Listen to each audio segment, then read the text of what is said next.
अस्सलाम वालेकुम, मैं हूं शाहजेब खानजादा। ऑपोजिशन जमातों ने इस्लामाबाद की तरफ लॉन्ग मार्च का ऐलान कर दिया। पीडीएम की क़यादत ने आज स्टीयरिंग कमेटी के इजलास के बाद ऐलान किया है कि जनवरी के आखिरी हफ्ते में इस्लामाबाद की तरफ लॉन्ग मार्च किया जाएगा। यानी ऑपोजिशन की 11 जमातें इस्लामाबाद का रुख करेंगी, जबकि लॉन्ग मार्च के ऐलान से पहले मौलाना फजल रहमान, बिलावल भुट्टो और मरियम नवाज की मुलाकात हुई। मुलाकात के बाद मीडिया से बात करते हुए मौलाना फजल रहमान ने सूबाई असेंबलियों से इस्तीफे और उससे सेनेट के इलेक्टोरल कॉलेज को मुतासिर करने से मुतालिक मुशावरत की भी बात की। अगले दिनों में हम इसकी स्ट्रेटजी भी तय करेंगे कि इस्तीफे हमने किस वक्त ढाल बनाकर इनके सर पे मार देने हैं। इन असेंबलियों के ज़रिए से अगर सेनेट के अगले मरहले के लिए इलेक्शन होते हैं तो जाहिर है कि वो एक जाली किस्म के इलेक्शन होंगे, तो उसके इलेक्टोरल कॉलेज को तोड़ना ये एक जमहूरी अमल और आईनी अमल का हिस्सा हम तस्वर करेंगे। उसके लिए स्ट्रेटजी भी हम बना रहे हैं और आईनी माहिरीन जो हैं उससे हम इस पर मुशावरा।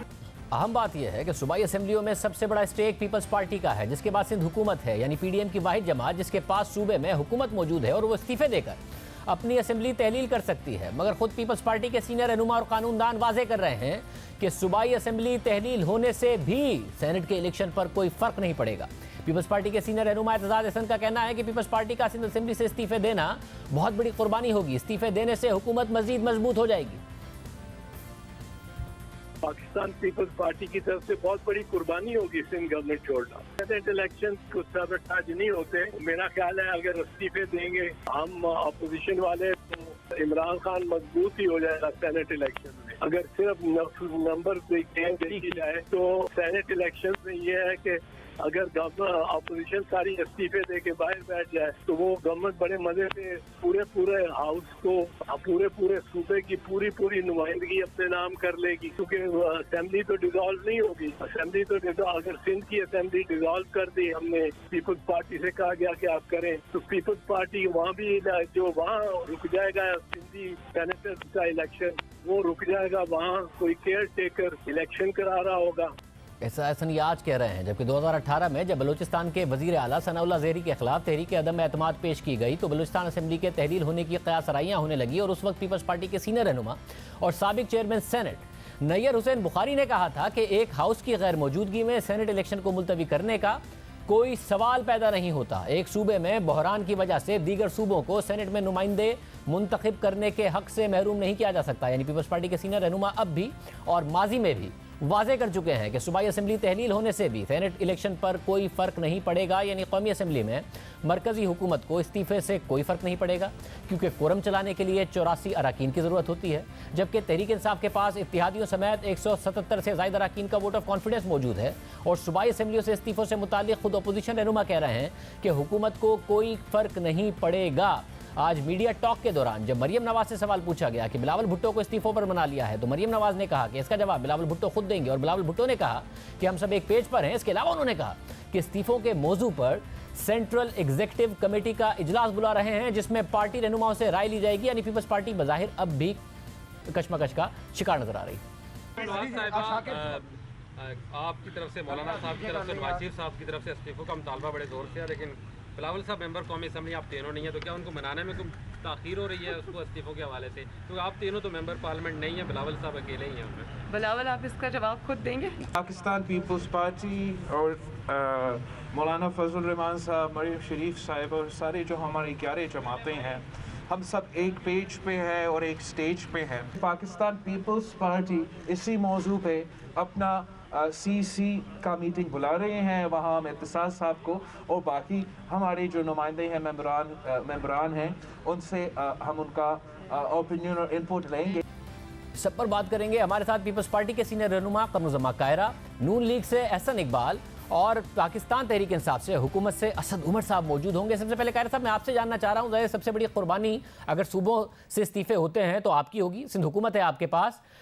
कल शायद कन अब्बासी साहब ने कहा कि सब पर फैसला हो गया है, सिंध असेंबली से भी इस्तीफे होंगे, मगर आज बिलावल भुट्टो ज़रदारी साहब ने कहा कि सीईसी में रखा जाएगा इस मामले को। यानी अभी तक हतमी फैसला नहीं किया पीपल्स पार्टी ने।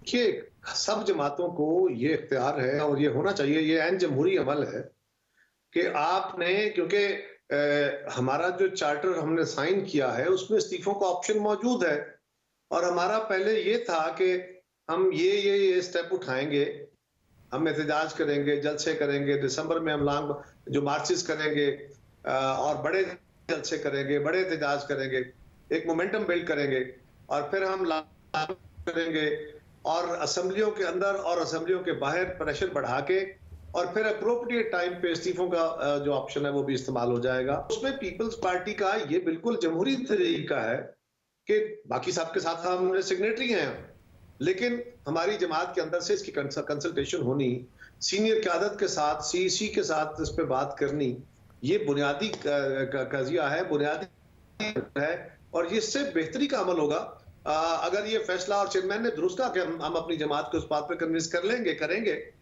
लेकिन आपने अपनी जमात से राय तो लेनी होती है ना। वैसे मगर अहम बात यह है कि मरकज में आप इस्तीफा देते हैं तो वजीर आजम कह रहे हैं मैं बाई इलेक्शन करा लूंगा, अगर असेंबलियों से इस्तीफा देते हैं, सिंध असेंबली से भी आप इस्तीफा देते हैं तो एतजाज हसन साहब कह रहे हैं बड़ी कुर्बानी होगी, इलेक्टोरल कॉलेज मगर मुतासिर नहीं होगा, इलेक्शन हो जाएंगे सिंध के बाद में हो जाएंगे बाई इलेक्शन कराने के बाद या फिर केयर टेकर के इलेक्शन के बाद, तो हुकूमत पर क्या दबाव पड़ जाना है इससे? देखिए, पहली गुजारिश तो ये है कि इस हुकूमत का सिर्फ रास्ता सेनेट के इलेक्शन रोकना हमारा मसला सिर्फ नहीं है, इस हुकूमत से छुटकारा है और सियासत के अंदर मदाखलत के अमल को रोकना, आइन के मुताबिक मुल्क को चलाना, ये हमारा मसला है। और उस अमल में ये शाहजेब साहब ओपिनियन है, चौधरी एतजाज साहब हमारे बड़े हैं, पार्टी के सीनियर तरीन लोगों में हैं, मुल्क के सीनियर तरीन वो कला में है और उनकी राय बड़ी अहमियत की अमल होती है, लेकिन बहरहाल उनकी राय कई दफा अदालतें भी मानती हैं, कई दफा नहीं मानती, कई दफा वो दुरुस्त मान ली जाती है, कई दफा नहीं। इसी तरह पार्टी के अंदर भी उनकी राय कई दफा मान ली जाती है, कई दफा नहीं। तो ये उनका अपना जाती ओपिनियन है, बाकी लोगों की राय से मुख्तलिफ हो सकती है। वैसे मगर अगर उसके नतीजे में नहीं लग रहा, और नैयर बुखारी साहब भी माजी में कह चुके हैं कि सेनेट के इलेक्शन रुक सकते हैं, तो पीपल्स पार्टी एक सियासी जमात है, सियासी जमातें अपना फ़ायदा देखती हैं। नून लीग ये देख रही है कि ये हुकूमत गिरती है तो हम पंजाब में हुकूमत बनाएंगे, मरकज़ में बनाएंगे। आप अगर सिंध हुकूमत की कुर्बानी दे देते हैं, दोबारा इलेक्शन होते हैं, तो सिंध हुकूमत से ज़्यादा आप क्या बना लेंगे? क्या आपको रिटर्न नज़र आ रहा है सब में? देखिए शाहजेब साहब, गुजारिश है कि हमारा ऑब्जेक्टिव अगर तो हुकूमतें बनाना ही है जितना आप फरमा रहे हैं, तो फिर तो यकीनन पीपल्स पार्टी ये सोचेगी कि जी हमारा हदफ सिंध हुकूमत है, तो सिंध हुकूमत तो ऑलरेडी हमारे पास है, तो हमें इस कजिए में जाने की क्या जरूरत है। लेकिन अगर आपका ऑब्जेक्टिव इससे बियॉन्ड लार्जर है और आप वाकई चाहते हैं कि इस मुल्क में आईनी हुक्मरानी हो, इस मुल्क की सियासत के अंदर मदाखलत का अमल बंद हो, तो फिर आप बहुत बड़ी बड़ी कुर्बानियां दे देते हैं। ये तो कोई बड़ी कुर्बानी नहीं है, मैं सिर्फ ये कह रहा हूं, हम ये समझते हैं इस बात, इसीलिए हम इसमें सिग्नेटरी है, इसीलिए हम इकट्ठे हुए हैं और हम समझते हैं कि बाकी सारी जमातें भी इसी पेज पे हैं। इक़्तिदार सिर्फ मकसद नहीं, हाँ सियासी जमातें इक़्तिदार में आना चाहती है, मैं भी चाहता हूं कि हमारी जमात के इक़्तिदार आ जाए ताकि हम अपना एजेंडा जो इस मुल्क के लिए है आगे ले जाने का वो अपना इंप्लीमेंट कर सके। बाकी जमातें भी यही सोचती है, लेकिन पीपल्स पार्टी इस नुक्ता नजर से आगे सोच रही कि इस वक्त जो पाकिस्तान जैम हो गया है, चीजें रुक गई हैं और चीजें आगे नहीं बढ़ रही, इन मसाइल का सबसे बड़ी वजह सियासी अमल खुल के नहीं हो रहा, कंट्रोल्ड जमहूरी निजाम जो है वो डिलीवर नहीं कर पाता, मुदाखलत का निजाम जो अब इदारों के अंदर आपस में है ये चीजों को आगे नहीं बढ़ने दे रहा। इसलिए हमने इस पर इत्तेफाक किया है कि पाकिस्तान को एक मेजर स्ट्रक्चरिंग की, और जो आइन के तहत हमारा मुतालबा सिंपल है कि आइन के तहत चला जाए, और आइन कहता है कि इदारों को मुदाखलत सियासत में नहीं करनी चाहिए, हर इदारों को अपना अपना काम करना चाहिए। तो ये तो हमारा सिंपल मुतालबा है। वैसे मगर आप लोग बात डायलॉग की भी कर रहे हैं, वैसे इकबाल साहब ने कहा कि हुकूमत ने अप्रोच किया मगर बात अब मुज़ाकरात से आगे निकल गई है, मगर आप फिर डायलॉग की भी बात करते हैं, इदारों से भी डायलॉग की बात करते हैं, तो क्या ऐसा है कि आप चाहते हैं कि इस्टेब्लिशमेंट से डायलॉग हो मगर इस्टेब्लिशमेंट आपके साथ डायलॉग करने को तैयार नहीं है, वो जमहूरी हुकूमत के साथ खड़ी है, इसलिए आप लोग हीट बढ़ा रहे हैं ताकि वो आपसे आके डायलॉग करें? शाजीब, एक तरफ तो आप कह रहे हैं कि आपको एहसन इकबाल साहब ने कहा कि हमें उन्होंने कहा कि डायलॉग करें, और एक तरफ आप ये फरमा रहे हैं कि हमें वो हमसे बात नहीं करना चाह रहे इसलिए हम हीट बढ़ा रहे हैं। हीट पीपल्स पार्टी अकेले तो नहीं बढ़ा रही। वैसे मैं दोबारा फ्रेज कर देता हूं क्वेश्चन, मैं कह रहा हूं कि एहसन इकबाल साहब ने कहा हुकूमत ने राब्ता किया है मगर मुज़ाकरात का वक्त निकल गया है, मगर आप डायलॉग की बात करते हैं, यानी आप इसेंशियली चाहते हैं कि इदारे आपसे बात करें इसलिए आप हीट बढ़ा रहे हैं। देखिए, गुजारिश है कि हमारे साथ तो ना किसी जमात ने, गवर्नमेंट ने कोई रब्ता है इस मामले में, ना किसी और का है। और हम चाहते हैं, सिंपल बात, हम इस असूल पे इकट्ठे हैं, जो चार्टर है हमारा, उसके ऊपर हमारा नुक्ता नजर इत्तेफाक में है। अगर किसी जमात के साथ गवर्नमेंट ने रब्ता किया है तो शायद किया हो, अगर वो कह रहे हैं तो होगा। मेरे इल्म में नहीं है ऐसा कुछ रब्ता हमारी जमात के साथ। और रही बात कि इस्टेब्लिशमेंट को पीछे हटना चाहिए, फलां से मुकालमा होना होगा, किससे होगा? भाई, इस मुल्क के अंदर तो ये बात बहुत दिनों से हो रही है, बहुत अरसे से हो रही है कि एक लार्जर जो एजेंडा है, नेशनल डायलॉग जो है, वो होना चाहिए, ताकि पाकिस्तान के अंदर इस मुल्क को आगे बढ़ाने के लिए जो इस वक्त तनाव की कैफियत है, ये मदाखलत की कैफियत है, ये ओवरलैपिंग है, इस सारे निज़ाम को करेक्ट करके दुनिया में जो कामयाब जमहूरियतें हैं उस तरह पाकिस्तान को चलाने के लिए इसके ग्रैंड डायलॉग की बात तो बहुत सारे लोग कर रहे हैं। मियां रज़ा रब्बानी साहब ने की, शहबाज शरीफ साहब ने की, और लोग भी कर रहे हैं। बहुत शुक्रिया कमरुज़्ज़मा खैर साहब की गुफ्तगू आपने सुनी। एहसन इकबाल साहब इस वक्त हमारे साथ मौजूद हैं। आज इजलास भी हुआ, उसमें फैसले किए गए, सदारत एहसन इकबाल साहब ने किया। एहसन इकबाल साहब, बहुत शुक्रिया मैं शो में ज्वाइन करने के लिए। हुकूमत ने आपसे क्या कहा था जब उन्होंने बात की, अप्रोच किया, और आप लोगों ने क्या जवाब दिया? क्योंकि हुकूमत ये भी कहती है जी हम NRO नहीं देंगे, मगर इसके अलावा हर चीज़ पर बात करने के लिए तैयार हैं, हम नहीं हैं ज़िद कर रहे, अपोजिशन ज़िद करती है। क्या उन्होंने कहा जिसकी वजह से आपने कहा कि नहीं, हम नहीं मुज़ाकरात कर रहे? देखिए, हुकूमत की तरफ से तो एक क्लीन चिट थी, वो हर चीज पे बातचीत करने के लिए तैयार थे, लेकिन अब हम उनसे बात करने के लिए तैयार नहीं है, क्योंकि हमारा एक तजुर्बा है। हमने जब इन्हें नेशनल इकोनॉमिक एजेंडे की पेशकश की, इन्होंने कहा कि आप NRO लेना चाहते हैं। कश्मीर के ऊपर हमने इनकी कमेटियों पर बैठकर तमाम एक कौमी लाएअमल बनाया, 1% उसके ऊपर अमल दरामद नहीं हुआ। आप यकीन कीजिए कि कश्मीर जैसे इशू पर अगर ये कौमी मुफाहमत नहीं कर सके, वजीर आजम साहब 2.25 साल हो गए आज तक ऑपोजिशन के साथ बैठना अपनी शान की तौहीन समझते हैं। वो समझते हैं कि वो कोई शहनशाह मुअज़्ज़म है और वो ऑपोजिशन के साथ बैठे तो पता नहीं उनकी शान कितनी मैली हो जाएगी। तो जब वो इतने ऊंचे पेडेस्टल पर हैं तो वो नीचे पेडेस्टल के लोगों से बातचीत करके क्या हासिल करना चाहते हैं? ये एक मसनूई मगर थे कौन ऑपोजिशन से? कोई सीनियर रहनुमा थे? वजीर आजम के मैंडेट के साथ आए थे, कौन थे?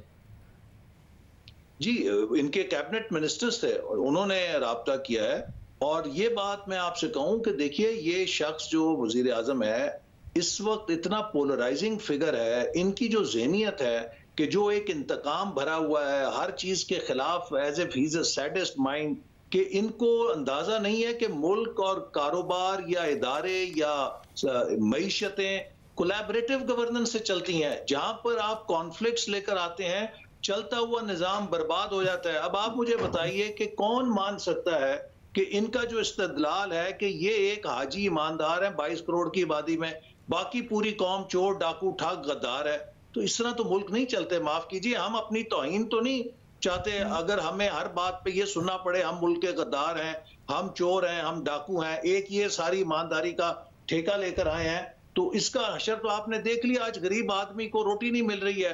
वो आटा जिसको हम जैसे चोरों और डाकुओं ने 34 रुपए 35 रुपए रखा हुआ था, अब इन हाजियों के दौर में वो 75-80 का हो गया है। हमारे दौर में चीनी 52 रुपए 54 रुपए थी। ये जो ईमानदार आए हैं वो 115-20 पे चली गई है। ये कौन सी ईमानदारी है? जितने माफियाज हैं वो इनके परों के नीचे बैठे हुए हैं, और आपके प्रोग्रामों में आप खुद बता चुके हैं कितने अरबों का नुकसान हो गया है। ये करप्शन भी कर रहे हैं और नालायकी की कीमत भी कौम अदा कर रही है। तो इसलिए अब हम समझते हैं कि अब एक रीसेट की जरूरत है। ये मसनूई निजाम फेल हो गया है जो 2018 में मुसल्लत किया गया था। मगर जितनी देर इसे रखा जाएगा मुल्क बर्बाद होता रहेगा। मगर आपका लाएअमल क्या है? आप लोग जब कहते हैं कि असेंबलियों से इस्तीफे देंगे, सिंध से भी अगर आप इस्तीफा दे दें तब भी सेनेट के इलेक्शन हो जाएंगे। वजीर आजम ने कह दिया है कि मैं बाई इलेक्शन करवा लूंगा और करवा के दिखाऊंगा। आप लोग 13 दिसंबर को कर लेंगे लाहौर का जलसा, जनवरी के आखिर में आप जाके करेंगे लॉन्ग मार्च, इस सब के दरमियान में क्या करेंगे? जी, आज हमारी स्टीयरिंग कमेटी का इजलास हुआ था, उसमें हमने 13 दिसंबर से लेकर जनवरी के आखिरी हफ्ते तक एक भरपूर एहतजाजी तहरीक का, जिसमें के रैलीज भी हैं, उसमें हड़तालें भी हैं, उसमें पहिया जाम भी है, ये सारे मराहल जो तहरीक में होते हैं उनको हम इख्तियार करेंगे। और हमारा आखिरी फैसला हमला इस्लामाबाद पर इस हुकूमत के खिलाफ होगा। मगर ऐसे बात साहब, एक चीज में फर्क नहीं रखेंगे जो आप एतराज तहरीक इंसाफ पर होता था जब वो हड़तालें, कि आप हुकूमत के खिलाफ हैं, मुल्क के खिलाफ नहीं हैं। क्योंकि ये तो मुल्क का नुकसान है। जब आप हड़तालें करेंगे, ज़बरदस्ती बंद कराएंगे, जब तहरीक इंसाफ करती थी आप यही कहते थे कि जी मुल्क का नुकसान क्यों कर रहे हैं, आप तो हुकूमत के खिलाफ हैं। तो ये आप भी यही करने जा रहे हैं फिर? देखिए, हम जो एहतजाज कर रहे हैं, हमारा मकसद तो इस अजाब को जो मुल्क को डबो रहा है, अब ये कॉस्ट बेनिफिट है ना कि इस हुकूमत को बर्दाश्त करने की कीमत ज्यादा है या उस एहतजाजी तहरीक की कीमत ज्यादा है जो इस बला को या इस बीमारी को मुल्क से हटाना चाहती है। पिछले 2.25 साल में हम 7% ग्रोथ क्रैश कर चुके हैं। बहुत शुक्रिया। हसन इकबाल साहब हमारे साथ मौजूद थे। असद उमर साहब हमारे साथ मौजूद होंगे, उनसे पूछेंगे क्योंकि गिरफ्तारियां हो रही हैं, FIRs हो रही हैं। DJ भट्ट को नून लीग ने भी गिरफ्तार किया था, तहरीक इंसाफ की हुकूमत ने भी गिरफ्तार कर लिया। एक ब्रेक के बाद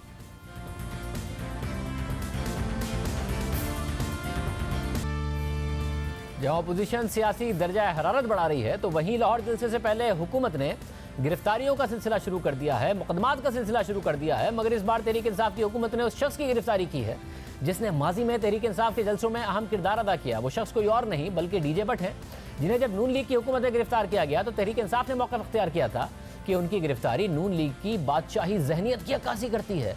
वो तो एक साउंड सिस्टम प्रोवाइडर है जो किसी को भी सर्विस प्रोवाइड कर सकता है। साथ ही वज़ीर आज़म इमरान खान ने भी अपोजिशन में रहते हुए इस हवाले से ट्वीट किया था कि हमारी मौसीकी और लाइट्स के इंतजामात देखने पर DJ भट्ट को गिरफ्तार करना नून लीग का जुल्म है। मगर आज तहरीक इंसाफ की हुकूमत में ही उन्हें गिरफ्तार कर लिया गया। मगर उन पर मुकदमा कोरोना SOPs की खिलाफ वर्जी का नहीं है बल्कि असलहा रखने के इल्ज़ाम और साउंड एक्ट की खिलाफ वर्जी पर दर्ज किया गया है। इस पूरी सूरत हाल पर मजीद बात करेंगे। हमारे साथ मौजूद है वफाकी वजीर असद उमर साहब। असद उमर साहब बहुत शुक्रिया शो में ज्वाइन करने के लिए। असद उमर साहब, ज़ाहिर है इस बात पे तो दो राय नहीं है कि कोरोना फैल रहा है, अपोजिशन को जिम्मेदारी का सबूत देना चाहिए, मगर अपोजिशन बज़िद है कि वो अपनी जो सियासी मुहिम है उसको आगे लेकर जाएंगे। तो हुकूमत की एग्जैक्टली पॉलिसी क्या है? मुल्तान में आप लोगों ने मुदाखलत की, जलसा नहीं करने दिया, फिर वफाकी वज़रा ने खुद कहा कि वो मुतमईन नहीं है पॉलिसी से, पता नहीं पंजाब हुकूमत की क्या पॉलिसी थी। अब यहाँ पर कहा गया कि जी हम रोकेंगे नहीं मगर मुकदमात करेंगे, DJ भट्ट को उठा लिया। अगले 3-4 हफ्ते में आपकी क्या स्ट्रैटेजी होगी लॉन्ग मार्च तक, एग्जैक्टली वो आवाम के सामने रखिएगा।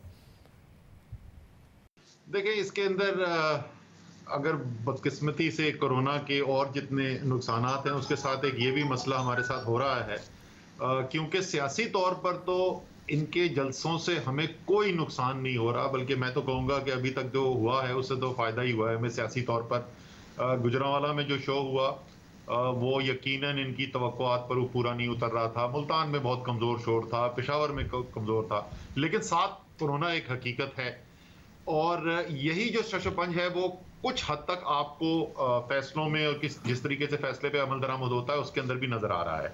वज़ीर आज़म बिल्कुल क्लियर हैं और हम लोग भी सियासी तौर पे उनके साथ बिल्कुल इत्तेफाक करते हैं कि ताकत का इस्तेमाल करके रियासती ताकत के बलबूते के ऊपर जलसे हमें नहीं रोकने चाहिए, लेकिन साथ साथ एक जिम्मेदारी भी है। तो कोशिश हम ये कर रहे हैं कि पूरा पैगाम भी पहुंचाया जाए और लोगों के ऊपर तशद्दुद किए बगैर, ताकत इस्तेमाल किए बगैर अगर कोई कानून तोड़ रहा है तो उसके ऊपर कुछ ना कुछ कानूनी कार्रवाई तो होनी चाहिए ना। चाहिए मुझे DJ भट्ट का नहीं पता था कि DJ भट्ट को पकड़ लिया, मतलब नहीं पकड़ भी लिया है और कोरोना SOPs की खिलाफ वर्जी पर नहीं पकड़ा है बल्कि लाउड स्पीकर एक्ट की खिलाफ वर्जी पर पकड़ा है और फिर असला बरामद होने का भी मुकदमा साथ में करने की बात की है। तो उन लोगों ने भी पहले DJ भट्ट पर हाथ डाला था, आपने भी पहले उन्हीं पर हाथ डाला है। DJ भट्ट उस वक्त भी DJ भट्ट को पकड़ा था। देखिए, जैसे मैंने कहा कि अगर इंतजामी लोगों से आप बात करेंगे तो यकीनन वो ये भी आपको कहेंगे कि भाई हम क्या करें, हमें तो कोर्ट ने ऑर्डर दिया हुआ है, जो बात सही है। कोर्ट का बड़ा वाजे इसके अंदर ऑर्डर आया हुआ है कि जो NCC के फैसले हैं वो हतमी हैसियत रखते हैं और गैर कानूनी है। जो 300 से ज्यादा का इज्तिमा अगर हो रहा है अवामी इज्तिमा तो वो गैर कानूनी है। सब अगर फिर मुझे ये बताइएगा आपकी एग्जैक्टली स्ट्रेटजी क्या है अगले 3 से 4 हफ्ते के लिए? वज़ीर आज़म कहते हैं जी मुस्ताफ़ी होंगे मैं इलेक्शन करा लूँगा। इतनी बड़ी तादाद में पंजाब में, मरकज़ में, सिंध में ये कैसे इतने बड़े इलेक्शन हो सकेंगे? और जब ये मुस्ताफ़ी होंगे तो घरों पर नहीं बैठेंगे, एजिटेशन करेंगे, उससे आप किस तरीके से निपटेंगे? और ऐसे इकबाल साहब ने कल कहा कि आप लोगों ने अप्रोच भी किया था, हुकूमत की तरफ से अप्रोच किया गया मगर वाज़ेह पैगाम दे दिया गया कि जी अब मुज़ाकरात का वक्त निकल गया है। नहीं, हमने कोई ऐसा कोई खुफिया पैगाम नहीं है। ये हम बात जो है वो पिछले कई हफ्तों से कर रहे हैं और तमाम जितने भी कम से कम सीनियर वज़रा हैं हुकूमत के वो एक ही बात कर रहे हैं और वो ये कह रहे हैं कि हम ये कहते हैं हुकूमतों का काम होता है दरवाजे खुले रखना। हम सियासी पार्टी हैं, हम सियासी अमल में यकीन रखते हैं और हम तो ऑपोजिशन के साथ बैठकर बात करने के लिए तैयार हैं। सिर्फ एक चीज के ऊपर लकीर खींची हुई है वजीर आजम ने भी और बाकी जो लोग भी हैं, और वो ये कहते हैं हमारा जिसको उर्फे आम में कहा जाता है एनआरओ नहीं दिया जाएगा। अगर आप मुझसे पूछें कि वो एनआरओ की शक्ल क्या है जिसके ऊपर हम एतराज कर रहे हैं, तो फैटफ के लिए जिस वक्त हम बैठे ना साथ शाहजेब, पहली मीटिंग जब हमारी हुई कौमी असेंबली के अंदर हम जाकर बैठे तो उन्होंने फैटफ की हमने सामने फैटफ की चीजें रखी और हमने कहा जी ये चीजें करने की जरूरत है, तो उन्होंने आगे हमें एक मुसवदा पकड़ा दिया नैब कानून का, और उसमें उन्होंने कहा कि ये नैब कवानीन के अंदर ये 37 में से 34 शिक जो है इसके अंदर ये तब्दीली की जरूरत है और आप ये बात करेंगे तो हम फैटफ की बात करेंगे। वो वाहिद चीज है जिसके ऊपर हम बात करने को तैयार नहीं है। उसके अलावा जो भी मसला पाकिस्तान का है, इसीलिए मैंने रिक्वेस्ट की थी, हमने एनसीओसी से दरखास्त की स्पीकर साहब से कि कोरोना के मामले के ऊपर यह सियासी मामला नहीं है, एक फोरम बना हुआ है, स्पीकर का ऑफिस वैसे भी एक न्यूट्रल ऑफिस होता है, पार्लियामान सबसे बेहतर जगह है, तो पार्लियामान की जो कमेटी बनी हुई है इसके कोरोना के मामला को देखने के लिए, उसकी मीटिंग प्लीज कॉल कर दें। उन्होंने मीटिंग कॉल कर दी, उन्होंने उसमें आके बैठने से इनकार कर दिया। फिर एक रिक्वेस्ट की गई थी कि इंतखाबी अमल को बेहतर बनाने के लिए जो इनकी बातें हैं उनके ऊपर बात कर लेते हैं, उसमें भी शिरकत नहीं की। तो बातचीत तो हम करने को तैयार हैं, अभी तो फैसला उन्होंने करना है कि बात करने को तैयार है कि नहीं है। मतलब जो वजह आप बता रहे हैं अगर वही है, आपने कहा कि नैब कवानीन में तब्दीली चाहते हैं, वज़ीर आज़म भी कह चुके हैं कि नैब कवानीन में कोई तब्दीली नहीं होगी। अच्छा, मगर ये जो मामला है नैब कवानीन का, ये मुश्किलात तो खुद आपके लिए पैदा हुई हैं। नैब के हवाले से जो केसेस अपोजिशन पर बने, जो जमानतों के फैसले आए, इसके अलावा अदालत ने जो ऑब्जर्वेशंस दिए उसमें कहा कि जी ये सियासी इंजीनियरिंग का एक टूल बन चुका है नैब के केसेस पर अदालत ने सवाल उठाए, जो लोग गिरफ्तार हुए थे उन पर साबित कुछ नहीं हुआ और जमानती फैसलों में इतना कुछ बुरा लिखा गया जो आपका बयानिया है मुतासिर हुआ। वुज़रा ने कहा कि नैब की वजह से हमारे एहतसाब के बयानिए को नुकसान हुआ। वुज़रा कह रहे हैं कि नैब की वजह से ब्यूरोक्रेसी काम नहीं करती है, प्राइवेट सेक्टर को मसाइल हुए, वो मसाइल हल करने के लिए इंटरवीन करना पड़ा। तो आपकी तो पूरी गवर्नेंस मुतासिर हो गई है, आपका पूरा बयानिया नैब की वजह से मुतासिर हो गया है, तो क्यों नहीं इसमें तब्दीली करनी है आपने? अच्छा देखिए, नैब के भी जो कवानीन है वो तो हम भी ये कहते हैं कि नैब के कवानीन के अंदर तरमीम की जरूरत है, और हम ये सिर्फ जुबानी जमा खर्च नहीं करते हैं। आपको पता है कि एक ऑर्डिनेंस लाया गया था इसीलिए क्योंकि हमने ये कहा, जैसे आप बता रहे हैं गवर्नेंस के मसाइल आ रहे हैं, ब्यूरोक्रेसी जो है वो फैसले करते हुए घबरा रही है, सरमायाकारी असरअंदाज हो रही है, प्राइवेट सेक्टर वाले इससे तंग हैं इन कवानीन से। तो उसमें बेहतरी के लिए हम एक ऑर्डिनेंस लेके आए थे और उसका मकसद यही था कि जो हमारे प्राइवेट सेक्टर को जिस तरीके से इसका असर पड़ता है या जो सरकारी अफसर हैं उनको पड़ता है, वो मामला ठीक कर लिए जाएं। फिर जो सियासी लोग हैं वो हम आपस में बैठ के बातचीत कर लेंगे। लेकिन वो उन्होंने कहा कि नहीं जी ये नहीं हो सकता, आप सारे मामला एक ही वक्त में निपटाएंगे। तो हम उस वक्त भी बात करने को तैयार थे। अब जो वो शिक हमारे सामने लेके आए, शहजाद अकबर आपको ज्यादा बेहतर तफसील से इसका जवाब दे सकते हैं। उन्होंने हमारे लिए मैप किया था कि कौन सी तरमीम जो है वो किस ऑपोजिशन के लीडर को रिहा करने में कारआमद साबित होगी। तो वो पर्सनलाइज्ड अगर आप उसको डिसीजन मेकिंग करेंगे और ये कि हमारे केसेस खत्म हो जाएं, तो जाहिर है ये तो इमरान खान का मैंडेट नहीं है। अवाम ने इमरान खान को वोट तो इसलिए नहीं दिया था कि सब लोगों को बरी जिम्मा कर दिया जाए और कोई एहतसाब ही ना बाकी बचे। इसमें दो वर्जन है, एक आपका है और एक मौक़िफ़ ऑपोजिशन का है, और दोनों के बिल्कुल अलग अलग वर्जन हैं। मगर मुझे ये बता दीजिए कि अगर अब आपने आगे बढ़ना है और ऑपोजिशन सड़कों पर होती है, 2.5 साल आपके पास बचे हैं, आने वाले दिनों में अगर IMF का प्रोग्राम बहाल करते हैं तो मुश्किल फैसले आपको करने हैं, मिनी बजट आना पड़ सकता है, बिजली की कीमतें बढ़ानी हो, प्राइवेटाइजेशन का प्रोग्राम आगे बढ़ाना हो, जो टैक्स रेवेन्यू है उसको बढ़ाने के इक़दाम करने हो, सारे के सारे बहुत गैर मकबूल फैसले होंगे।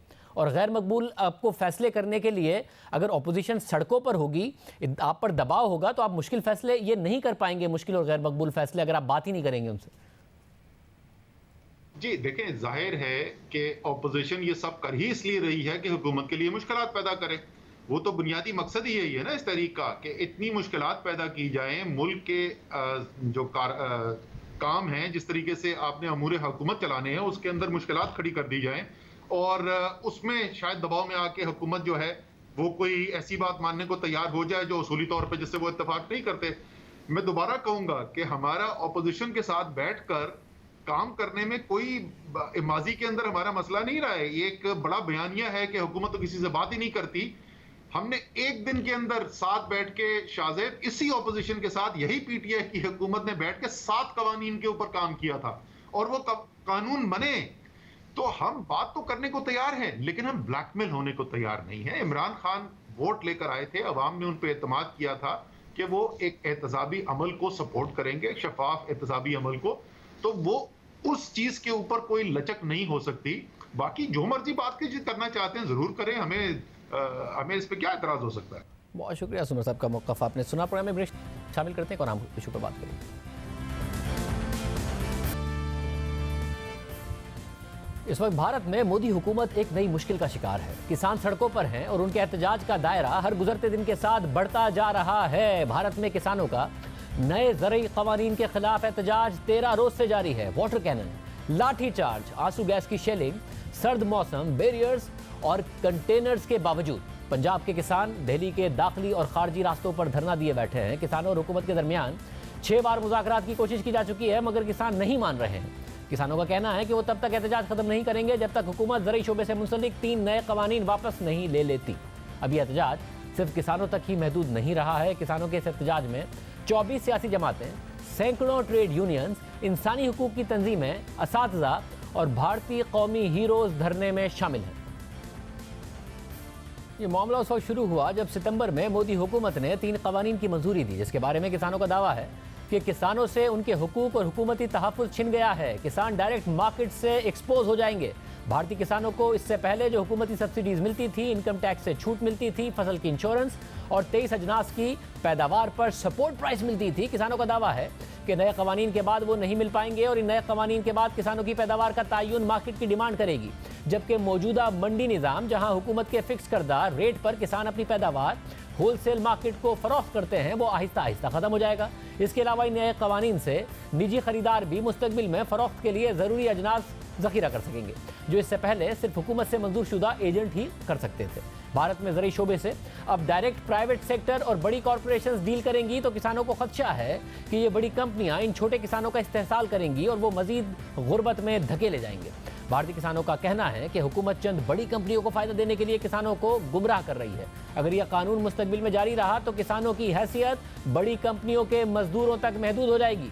दूसरी जानिब भारतीय वज़ीर-ए-आज़म नरेंद्र मोदी का कहना है कि यह क़वानीन भारत के शोबा ज़राअत में तरक्की लाएंगे। इसमें प्राइवेट इन्वेस्टमेंट आएगी और किसानों की आमदनी में इजाफा होगा।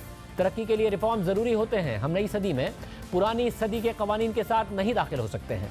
इन क़वानीन पर भारतीय अपोजिशन भी हुकूमत के खिलाफ एहतजाज कर रही है। अपोजिशन का कहना है कि हुकूमत ने यह बिल अपोजिशन के एहतजाज के दौरान जानिबदाराना और मुतनाज़े वोट के जरिए मंजूर करवाया है। इस पर बहस या तरामीम की गुंजाइश नहीं दी गई।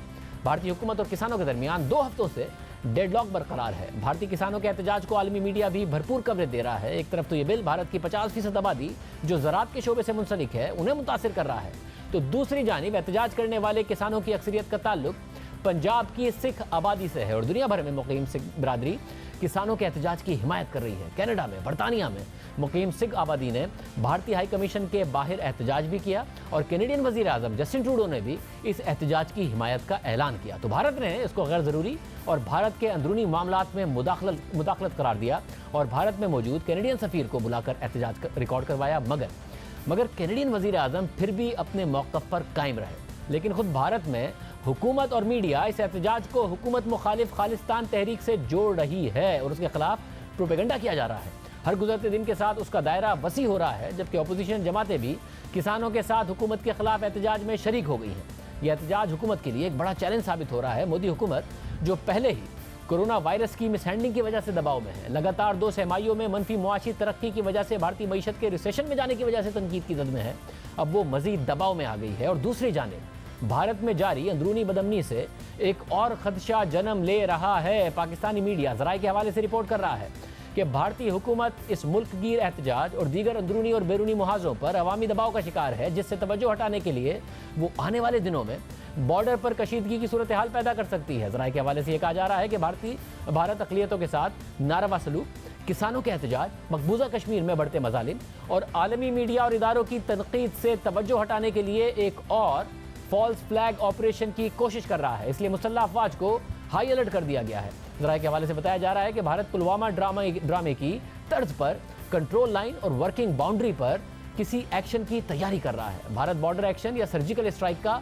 सहारा ले सकता है। प्रोग्राम में शामिल करते हैं। सुप्रीम कोर्ट ने आज एक बार फिर नैब की गिरफ्तारी के तरीक़ाकार पर सवाल उठा दिया है। अदालती रिमार्क सामने आए कि नैब वजाहत करे कि मुल्जिमान की गिरफ्तारी में तफरीक क्यों की जाती है।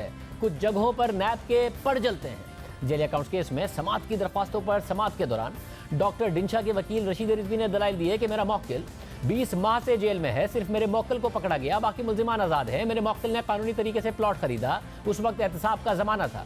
जिस पर जस्टिस मज़ाहिर अली अकबर ने रिमार्क दिए कि आज भी एहतसाब का मौसम है।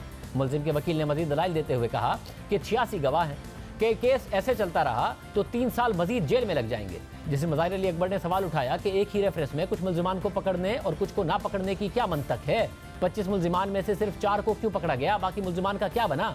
जिस पर नैब प्रोसिक्यूटर ने जवाब दिया कि जो मरकजी मुल्जिमान हैं सिर्फ उनको पकड़ा गया है, जिनको गिरफ्तार नहीं किया गया उन्होंने शायद प्ली बार्गेन की दरख्वास्त दी हुई है। तफसीली रिपोर्ट में तमाम हकाइक बयान कर देंगे। जैसे मज़ाहिर अली अकबर ने रिमार्क दिए कि डॉक्टर डिंशा 20 माह से जेल में है, अभी तक चार्ज भी फ्रेम नहीं हुआ। जैसे सजाद अली शाह ने रिमार्क दिए कि नैब आंख और कान बंद कर ले तो कुछ दिखाई नहीं देता, कुछ जगहों पर नैब के पर जलते हैं। जस्टिस उमर अता बंदियाल ने रिमार्क दिए कि चेयरमैन नैब किस अथॉरिटी से मुल्जिमान की गिरफ्तारी से मुतालिक फैसला करते हैं। हम नैब तहकीकात की शफाफियत पर बात कर रहे हैं। हमें तशवीश है कि नैब कुछ मुल्जिमान को गिरफ्तार क्यों नहीं कर रहा। अदालती सवालात के जवाब में नैब प्रोसिक्यूटर ने दलाइल दिए कि मुल्जिम की अदम गिरफ्तारी में सबसे बड़ी वजह प्ली बार्गेन है। प्ली बार्गेन की दरख्वास्तों की वजह से नैब के हाथ बंधे हुए हैं। जैसे मज़ाहिर अली अकबर ने नैब प्रोसिक्यूटर से पूछा कि ये बताएं कि मुल्जिमान की गिरफ्तारी का तरीका कार क्या है। नैब प्रोसिक्यूटर ने जवाब दिया कि नैब मेरिट पर गिरफ्तारी करता है, अब नैब का तरीका कार बदल चुका है। अदालत ने मुल्जिमान की गिरफ्तारी के तरीका कार से मुतालिक तफसीली रिपोर्ट तलब करते हुए समाअत पीठ तक मुलतवी कर दी। प्रोग्राम ब्रेक शामिल करते हैं। हुकूमत खबरदार कर रही है कि अगर कोरोना से बचाव के लिए एहतियाती तदाबीर पर अमल ना किया तो मजीद पाबंदियों का सामना करना पड़ेगा। असद उमर ने कहा है कि 2 माह में कोरोना के मस्बत केसेस और अमवात में 4 गुना इजाफा हुआ है। अगर एहतियाती तदाबीर पर अमल ना किया गया तो 1 हफ्ते बाद मजीद पाबंदियां लगाना पड़ सकती हैं। कोरोना से होने वाली अमवात और मस्बत केसेस में तेजी से इजाफा हुआ है। गुज़िश्ता 24 घंटों में 2963 नए केसेस रिपोर्ट हुए, 7.78% की शरह रही, जबकि एक दिन में 60 मजीद अफराद की मौत हो चुकी है। एहतियात कीजिए ताकि मजीद पाबंदियां ना लगें और आप महफूज रहें। याद लीजिए। अल्लाह हाफ़िज़।